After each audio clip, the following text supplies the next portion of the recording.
Kode etik guru. Secara harfiah, kode etik berarti sumber etik.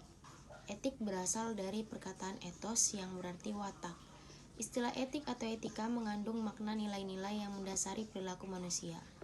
Etik juga dipandang dengan istilah adab, moral, ataupun akhlak. Etik artinya tata susila atau etika atau hal-hal yang berhubungan dengan kesusilaan dalam mengerjakan suatu pekerjaan. Kode etik adalah pola aturan, tata cara, tanda, pedoman etis dalam melakukan suatu kegiatan atau pekerjaan. Etis berarti sesuatu dengan nilai-nilai norma yang dianut oleh sekelompok orang atau masyarakat tertentu.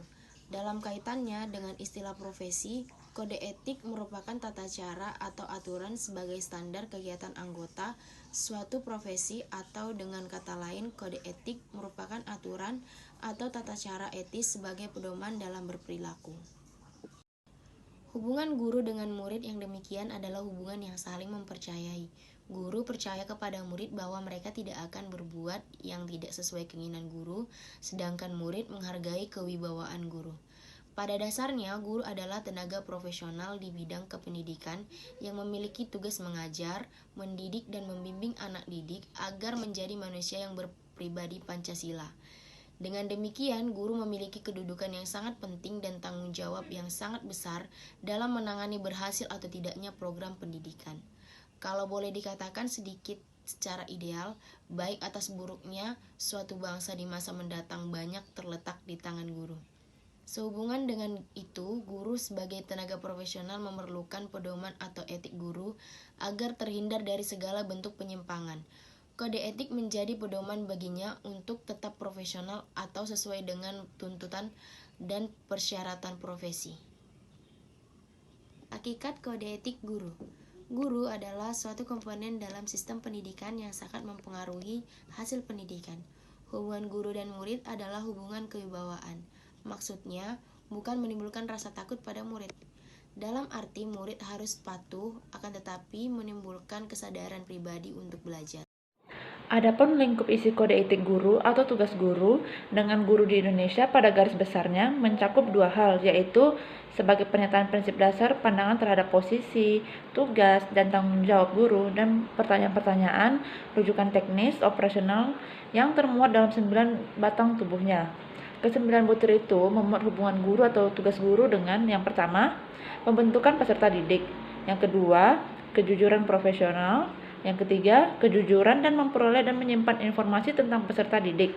Yang keempat, pembinaan kehidupan sekolah. Yang kelima, orang tua murid dan masyarakat. Yang keenam, pembangunan dan peningkatan kualitas diri.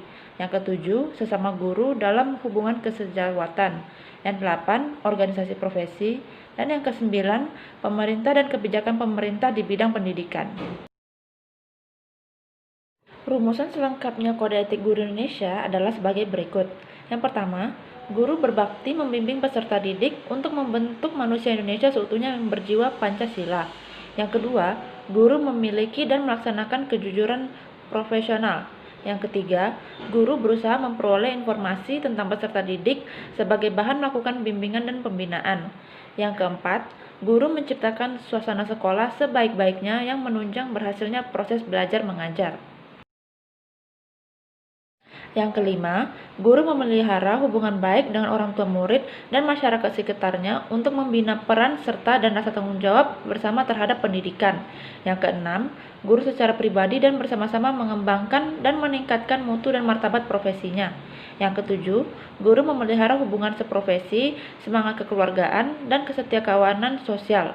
Yang kedelapan, guru secara bersama-sama memelihara dan meningkatkan mutu organisasi PGRI sebagai sarana perjuangan dan pengabdian. Dan yang kesembilan, guru melaksanakan segala kebijaksanaan pemerintah dalam bidang pendidikan. Selanjutnya ada tujuan kode etik. Pada dasarnya, tujuan merumuskan kode etik dalam suatu profesi adalah untuk anggota dan kepentingan profesi itu sendiri. Ada beberapa tujuan kode etik. Yang pertama, untuk menjunjung tinggi martabat profesi. Dalam hal ini, kode etik dapat menjaga pandangan dan kesan dari pihak luar atau masyarakat. agar pihak luar jangan sampai memandang rendah suatu profesi guru ini. Yang kedua, untuk menjaga dan memelihara kesejahteraan para anggotanya. Yang dimaksud kesejahteraan di sini meliputi baik kesejahteraan lahir atau material maupun kesejahteraan batin atau spiritual atau mental. Yang ketiga, untuk meningkatkan pengabdian para anggota profesi. Tujuan lain kode etik dapat juga berkaitan dengan peningkatan kegiatan pengabdian profesi, sehingga bagi anggota profesi dapat dengan mudah mengetahui tugas dan tanggung jawab pengabdian dalam melaksanakan tugasnya. Oleh karena itu, kode etik merumuskan ketentuan-ketentuan yang perlu dilakukan para anggota profesi dalam menjalankan tugasnya. Yang kelima, untuk meningkatkan mutu organisasi profesi. Untuk meningkatkan mutu organisasi profesi, setiap anggota profesi diwajibkan untuk aktif berpartisipasi dalam membina organisasi profesi dan kegiatan-kegiatan yang dirancang oleh organisasi. Yang keenam, meningkatkan layanan di atas keuntungan pribadi. Yang ketujuh, mempunyai organisasi profesional yang kuat dan terjalin erat. Yang kedelapan, menentukan baku standarnya sendiri. Fungsi kode etik. Fungsi kode etik guru terbagi menjadi dua, yaitu fungsi secara khusus dan fungsi secara umum. Fungsi kode etik secara khusus yaitu yang pertama, agar guru terhindar dari penyimpangan melaksanakan tugas yang menjadi tanggung jawabnya karena sudah ada landasan yang digunakan sebagai acuan. Yang kedua, untuk mengatur hubungan guru dengan murid, termasuk teman sekerja, masyarakat, dan pemerintah. Yang ketiga, sebagai pegangan dan pedoman tingkah laku guru agar lebih bertanggung jawab pada profesinya. Yang keempat, pemberi arah dan petunjuk yang benar kepada mereka yang menggunakan profesinya dalam melaksanakan tugas. Mewujudkan kode etik guru Indonesia perlu memperhatikan sejumlah faktor yang hingga saat ini masih dirasakan sebagai kendala. Faktor-faktor tersebut adalah yang pertama, kualitas kepribadian guru, yang kedua, pendidikan guru, yang ketiga, sarana dan prasarana pendidikan, yang keempat, sistem pendidikan, yang kelima, kedudukan, karir, dan kesejahteraan guru, yang keenam, kebijakan pemerintah.